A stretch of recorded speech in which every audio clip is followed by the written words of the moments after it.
एक दिन मोटू और पतलू घर में आराम से बैठे थे।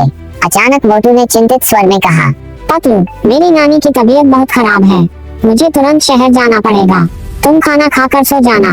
पतलू ने कहा, जा रहे हो तो ध्यान रखना मोटू, जंगल के रास्ते में कोई मुसीबत भी आ सकती है। मोटू ने मुस्कुराते हुए कहा, घबराओ मत पतलू, मैं ठीक से जाऊंगा। ये कहकर मोटू अपने सफर पर निकल गया। रात का समय था, चारों ओर सन्नाटा और गहरा अंधेरा फैला हुआ था। जैसे ही मोटू जंगल के बीचों बीच पहुंचा, एक डरावना और खतरनाक भूत उसके सामने आ गया। उसका चेहरा कुछ जॉन जैसा लग रहा था, मगर बहुत भयानक और डरावना। मोटू कुछ समझ पाता उससे पहले ही वो भूत उस पर टूट पड़ा और मोटू को वहीं पर कच्चा खा गया। अगली सुबह पतलू ने मोटू को कॉल किया, पर फोन बंद था। पतलू घबरा गया और भागकर शहर की ओर निकल पड़ा। शहर जाकर वो सीधा मोटू की नानी के पास पहुंचा और पूछा, नानी जी, मोटू यहाँ आया क्या? नानी हैरानी से बोली, नहीं बेटा, मोटू तो आया ही नहीं। पतलू चौंक गया, मगर वो तो आपसे मिलने ही आया था, आपकी तबीयत खराब थी ना। नानी बोली, मुझे तो कुछ नहीं पता, मैं तो यही हूँ। अब दोनों घबरा गए और फौरन जंगल की ओर चले। जंगल में जाकर पतलू ने पूरा इलाका छान मारा, लेकिन मोटू कहीं नहीं मिला।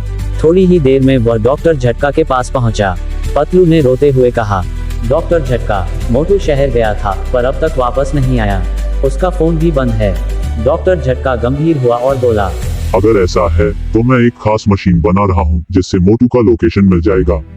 दोनों मशीन लेकर जंगल में उसी जगह पहुंचे जहां आखिरी बार मोटू गया था। अचानक वहां मोटू का फोन बजने लगा, लेकिन आसपास कोई नहीं था, केवल खून के धब्बे थे। पतलू समझ गया कि कुछ बहुत बुरा हुआ है। उसकी आंखों से आंसू बहने लगे। अब पतलू पहुंचा एक रहस्यमयी बाबा के पास। बाबा ने सारी बात सुनकर कहा, कल रात सूर्योदय से पहले मैं उस जगह पर जाऊंगा।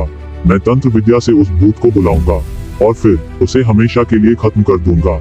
अगली शाम बाबा ने अपनी विद्या शुरू की और धीरे धीरे भूत सामने प्रकट होने लगा। लेकिन क्या बाबा उसे हरा पाएगा? क्या मोटू की आत्मा को शांति मिलेगी या भूत और भी खतरनाक बन जाएगा? उंगली से दाहिनी ओर इशारा जानने के लिए देखिए पार्ट 2, भूत की वापसी और पतलू की लड़ाई।